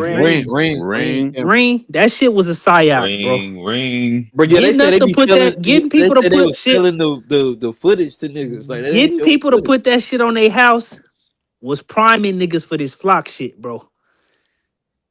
It prime niggas for that shit. Man, I'm not gonna lie to you. They just got a nigga in Michigan, like they tracked him on a flock shit to go to another state, buy some weed, and then when he came across the border, they hit the nigga, and they was like used the flock shit to the neighborhood.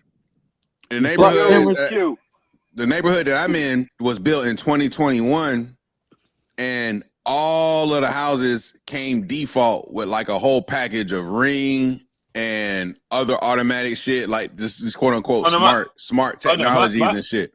Like they made it got automatic Ring on it. Yeah, they made that shit standard. They spying on y'all.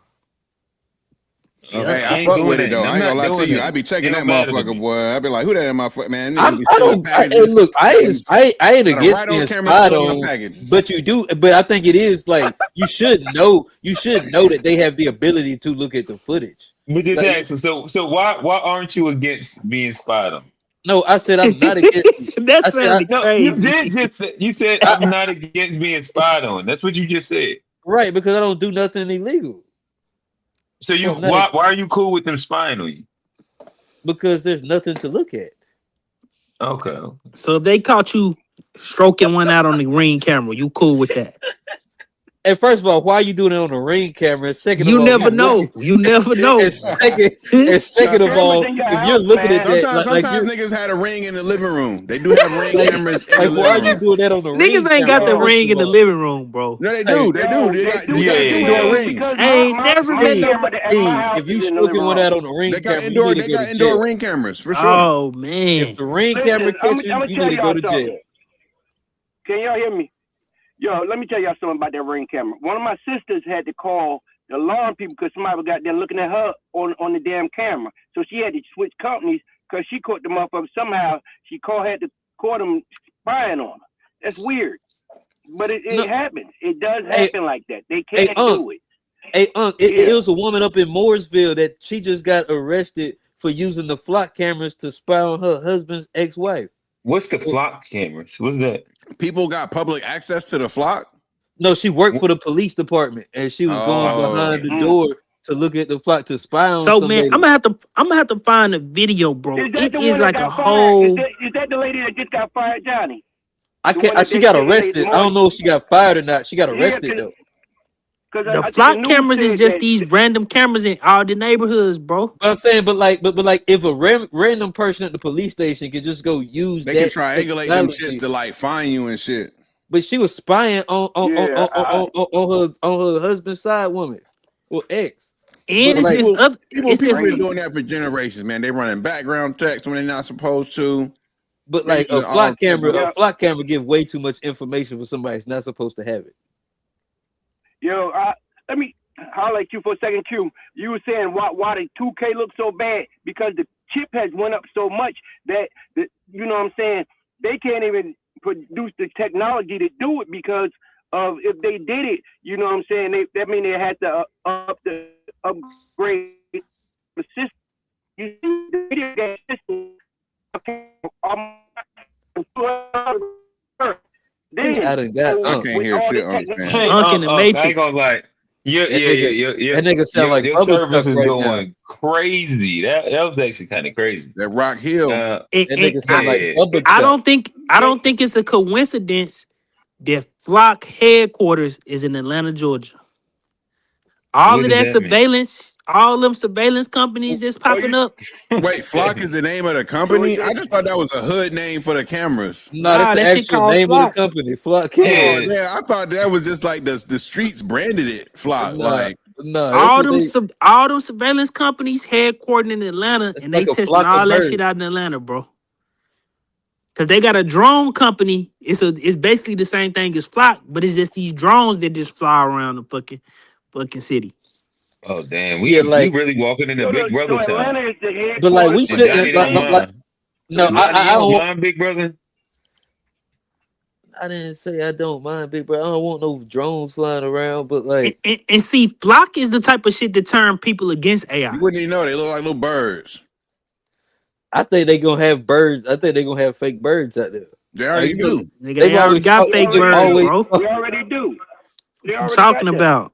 They That's been old. everything. That's old technology, That's nigga. old, The Johnny. Old, fake Johnny, bird that's is real old, nigga. They got fake. They get right now. What they I'm saying have they is gonna fake get better. insects. They gonna I get mean, better insects. with the way they got Insects. drones They and have shit They now. getting the Better mosquitoes birds. ready. no. They have fake Oh, a bees mosquito and shit drone like would be that. crazy. I just killed two. They Like I hate do. mosquitoes. Just think They about this, already have bro. that, Johnny. Imagine, They already got like, it, Johnny. just think about this for a second. Google has satellites that you can go on Google Earth, type in longitude, latitude, and you can look at a spot in real time, right? So if Google got that just openly available on the internet for anybody to do, imagine what like the government or other motherfuckers got that we don't have access to. What the fuck? They probably got shit they can see through walls up in outer space or some crazy shit. They can Yeah, see it's through walls fantastic. now. They I'm already sure had that. they do. That's old I'm technology right sure there. they do. That's old Like, technology. but my thing is like we're not gonna stop them from doing the surveillance. Like we can't stop flock cameras and shit. Like ring cameras and shit. Like this shit's just a part of our society at this point. I do like the ring, man. I'm not gonna lie to you. Pause. Yeah. The ring, the ring is the gateway. That's the gateway because it don't see it got seems me. it's like I need our neighborhood good to go. It's safe. We know it's good. If somebody steals something up out of here, it's gonna be on everybody ring camera. We gonna track them. Oh they yeah, gonna track that's them down. what happened when somebody go It's missing. better than They pull the footage from everybody ring camera. What's the little shit? The peephole. Pause. It's better than a peephole for sure. Oh yeah, nah, It's way me. better. You knock on, you Way ring the door, better. but they be like, "Who it is? It's me." Yeah. Oh yeah, nigga might yeah. shoot you in the eye or something on the peephole, man. Man, Pause, I be pause. on that ring, answering all the doors. I'm like, "Who is this?" Man, leave that shit and go, nigga. I'm not coming to the door. Leave it in the garage. What's this? Yeah, I don't know. But Then I caught them niggas stealing my package. Posted them on the ring community, nigga. This nigga G boy. Did you just get that? And he the ring police. He the ring police. Neighborhood watch. This nigga a rat. Hey, you stole my package, man. This nigga a rat. Hey, Ring man. rat. Hey, look, I paid good money for that package, man. I put their whole face on the damn ring community, boy. Hey, but this is Uploaded the that ass. Pause. but this is the thing. I mean, this is the Chinese model, though. Like, as much as people do all this fear mongering about the Chinese, I mean, we got the surveillance, and I mean, what New you York try, New York already camered out. what you trying to do is, what's the word they call it? It's because it's not a hard enforcement of power, but the soft enforcement of power. You hoping you can coerce people into like better behavioral patterns because they understand that like It's like regressive. it's being captured at all That's the only times. reason. Putting fear into people so you won't do things because you know you're gonna get caught. So that's all it is. But and it's kind of needed in certain areas. I ain't gonna lie. This is what I will say. I do think it helped people be more conscientious. I do think we they need use AI to do speeding tickets. I do think they won't need that. We don't need that. But They do it, niggas should have the sense that somebody's watching them at all times. I think, but like behavior would be better if you knew that, like, if I steal, I could get caught right now. I do think there needs to be. I don't know if it should be done by technology companies but there should be some type of social coercive pressure. Whether that's I don't know how we do that, like holding people accountable. But there should be some type of social coercive pressure. Listen. He want to dox niggas. No. That's not what I'm saying. There should be some type of social coercive pressure for us to practice our citizenry at the highest ability that we have. That's all I believe. About like social credit scores. Not social credit scores. I don't think it should be. That's what you just explained. I don't think it should be implemented through like a technological means. I don't know how we get there. He wants you hung in public. That's what he wants. Character development point. Yeah, he just want an old fashioned public. That's not what I said. Nigga. But I do think like good order and discipline is important for us to have in a country that's functioning. Chop a nigga hand off if he's. I ain't say that. I ain't going that far. Look at when you take this nigga to the town square. The guillotine off with his head.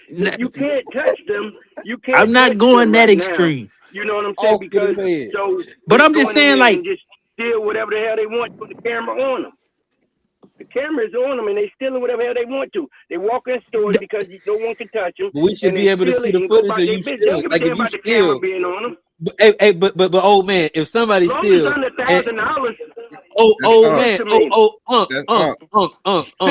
My bad. He do that all the time. But like y'all niggas just old man. He's like, my bad. I apologize. That's my bad. Just an old man. Dang, but like, if you could steal something and like, and your grandmama could watch it, your mama could watch it, everybody in your family could watch it on social media, that wouldn't deter you from stealing. Not a lot of niggas, man. Real big brother shit, Johnny. They doing it right now. It's crazy. As long as it's under $1,000, they mama can see them niggas stealing on TV. Grandmama gonna be like, yo, dumbass got caught, nigga. Like, what are you talking about? You gotta put it in Tucky. Yeah, grandma gonna be like, boy, I taught you better than that. But all that, but that would deter. I think that would deter some people. All that surveillance don't matter because if you're gonna go this socialist routes and you're getting rid of prisons and cops anyway, then who cares? I don't believe in that. I believe in Hey Steve, crazy. I believe nigga the USSR had jails, nigga, and you went to the gulag if you stepped out of line. I watched some shit about the gulag was fucked up. Trunchbull, hot damn. Like niggas is going to Siberia, nigga, if they violate in my world, nigga. There's gonna be some consequences and repercussions. What the fuck are we talking about? Send that motherfucker to the Trunchbull like it nigga gonna be breaking big rocks into little rocks and little rocks into little rocks. Off with his head. But I believe in some very strict stuff. Like I believe in borders. I believe in borders. We gotta have borders because if we don't, we'll reduce the power that the labor force have. Like those is socialist principles. That ain't extreme. These woke people that y'all be watching on the internet have bastardized. They have bastardized what Lenin and Marx have wrote. Hey Steve, what's another extreme take you get? Them not extreme, bro. That's mild, bro. Because if a tough on crimes, closed border socialist ran tomorrow, that nigga will win the presidency in a heartbeat. We talking about you right now. So what's another tough, like another extreme take you got? I can't say the one. I can't say the. Just want to send niggas to the choke. Hold on, bro. I can't say that. I can't say my other extreme take on the live. It's a post game. It's a post game. All right. With that said, we are about to go After to the after the show. afties. Again, this has been a fun episode of Unpacked, presented by the To Be Fair Show and the G-ish podcast. You see the guys. We got G-Axis Media, Johnny, J-Rock 989, A Black is the Gold, the Mayor of Charlotte. We have Steve and the Aboriginal old man fresh out of Cali. And Shout with out to that said, Unc. Unc pulled up on us. And yeah, with that said, this has been a fun episode. See y'all next week.